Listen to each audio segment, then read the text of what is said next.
Hey Eurovision fam, it's Alicia Michelle. Today's video is going to be a little bit different from all of my other videos. If you've seen the title, you're probably clicking mostly because you're curious like, oh, what is this whole thing about? So it's officially 2021, and in December of 2020, December 16th, 2020 to be exact, I essentially reached out to the EBU press team to get somewhat of a demographical breakdown of folks who have been accredited to report on the Eurovision Song Contest from being like on the ground. I asked for 2017, 2018, and 2019, and essentially I was just looking for the gender and racial demographics because as we know, the Eurovision Song Contest is obviously a huge, big deal in Europe and some non-technically geographically speaking European countries, so Australia, and what I wanted to see was, you know, how diverse the newsroom is. Because ultimately we know that a lot of the ways that we tell the story about the Eurovision Song Contest comes out of the press room. And if we want to make sure that we're telling these stories, I think in a diverse way, being mindful of a lot of different populations, different experiences, you know, you want your press room in theory to reflect what you're not only seeing on the stage, but also what people at home are experiencing in their own communities. As we know, Europe is a very diverse place, and one of the things that I love about Eurovision is it really does bring so many folks together. So I really did want to see if the press room truly is reflecting the audience that it's being blasted out to in theory. Because ultimately, as journalists, as folks managing websites and whatnot, you know, the idea is to tell your perspective to a certain degree. Yes, you're reporting on the event, but as we know, bias is real.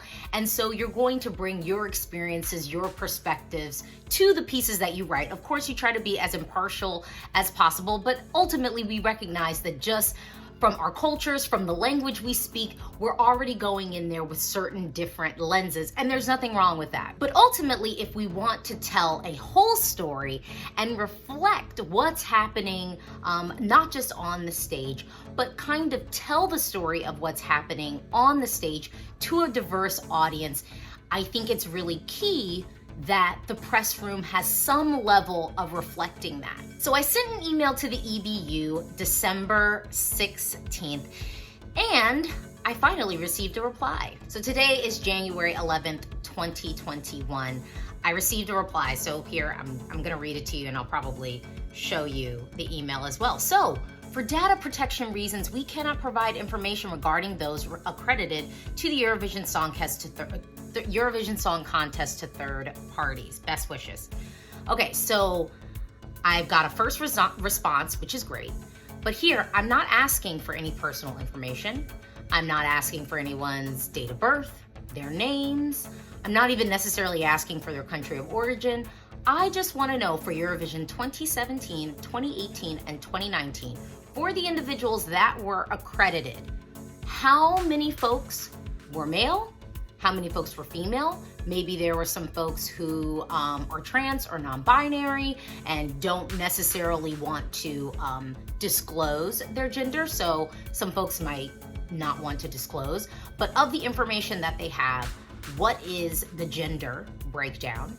And my other question was, what is the racial, ethnic background of folks? Now, you might be thinking to yourself, maybe they're not tracking that information. Well, I made sure to say, if you're not tracking this information, just let me know that you're not tracking this information.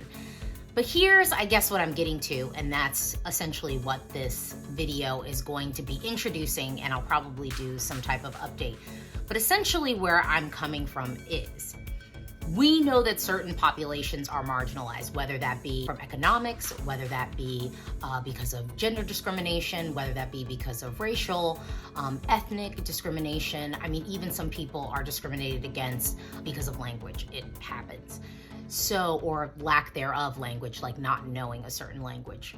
So how is the EBU being intentional about making sure that the press room is diverse?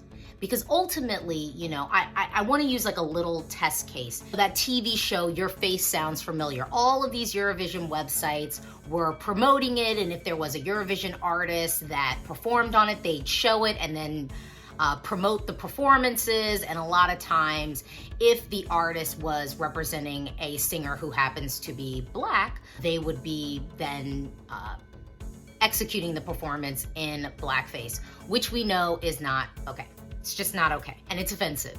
So the thing that I kind of think in my mind, if you had a newsroom and a team of folks who maybe were Black, someone might have brought up that, like, hey, maybe we shouldn't promote this TV show. Maybe we shouldn't, because this is kind of in poor taste, and like maybe we should just like leave that performance alone or not reshare it on our platform.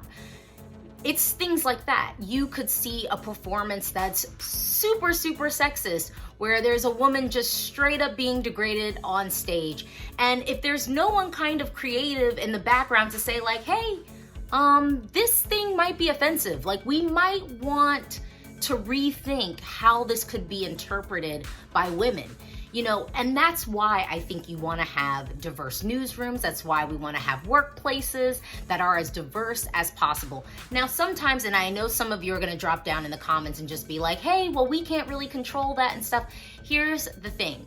I believe that the EBU has an opportunity to try and to encourage Eurovision sites, to encourage all media that wants to be accredited, to make sure that their newsrooms are diverse, by one, calculating that information and figuring out like, hey, like we've got a ton of cis white guys here in the press room. Like, we might want to make this room a little bit more diverse. We might want to have this room have a couple of more women in there so that we can have some female perspectives talking about the song contest. We might say like, hey, we need to have like some people of color that are going to reflect on the contest. Last year, we had so many Black performers that were going to be performing on the Eurovision stage. And wouldn't it have been interesting to have actual press that can go like, this is more than just this performance. I can say someone that is a person of color that like, I can see myself in this performance. How can that change the way that the Eurovision Song Contest is spoken about? So this is ongoing. I just felt like I needed to give, and I'm gonna follow up with the EBU because this is something that I feel really passionate about. I went to a historically Black college in the United States. My major was broadcast journalism, and as many folks in Europe know, like in America, we actually have some structures put in place to make sure that newsrooms are diverse, that publications who are going to commentate on certain events, they kind of have to say, we are an organization that is like an equal opportunity employer. They can't just have like a certain demographic breakdown to even have access to talk about the event that they might be covering. So I should also say, because we know that structural racism exists across the board, I think that this is something that's really important. And I think ultimately it's just about making sure that the song contest has the biggest reach, has the most shine ever, and that the story we're telling about the Eurovision Song Contest is as diverse and reflective as the audience at home that is consuming it. So you might be asking yourself like, well, Alicia, what prompted this request? Ultimately, what prompted it is just given the climate that we're in right now and the uprisings and everything that happened this summer, I think my mind on how we tell our stories is so key.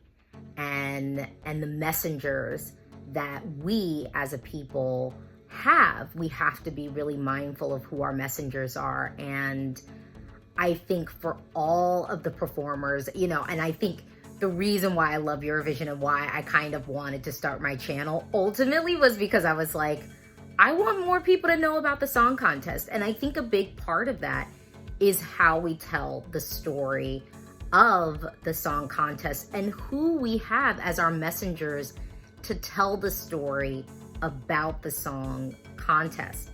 And I think if we were to have a more diverse newsroom and have maybe differing publications and folks from different points of view how much broader the audience for Eurovision could become. I mean, I think that's ultimately like my goal. And as sort of the person from the States who's Black and female, I mean, I will just go out on a limb and say, when and I guess share my personal experiences. I attended Eurovision in 2016, 2018, and 2019. And I think in 2019, I saw one other young woman who was Black. That was it, of a young Black woman. So that was two of us. I think just my whole entire experience of covering Eurovision, there's not a lot of women in the building on the press side of things. So, you know, that I can say. Anecdotally, I would say that my experience has been that the core of the press are cis white men, from what I have seen. I think it's really important just to see if the information is lodged, because I could say, oh, the press room is so this, the press room is so this, but we gotta have the numbers and we have to have the information. But I feel pretty comfortable in saying that in my experience covering the Eurovision Song Contest and being in the press room, that it is largely male and a largely white space.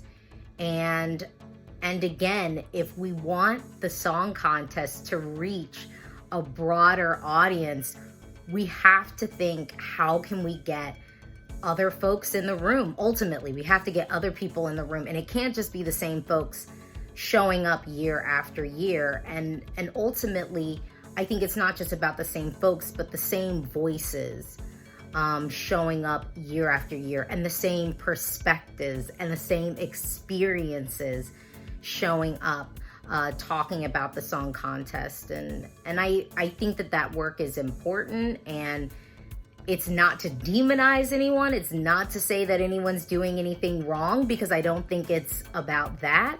I think ultimately it's like, the question is, well, can we do better? Is there a way that we could do better? And I think that this is possibly a way to do better. So I'm gonna keep you all updated. What do you think about this? Talk to me in the comments below. You know this is a conversation, and I'm just getting started. So we'll see where this goes. We'll see if it goes anywhere, but ultimately, I love the Eurovision Song Contest. I want more people to know how great the Eurovision Song Contest is. That is mainly my goal.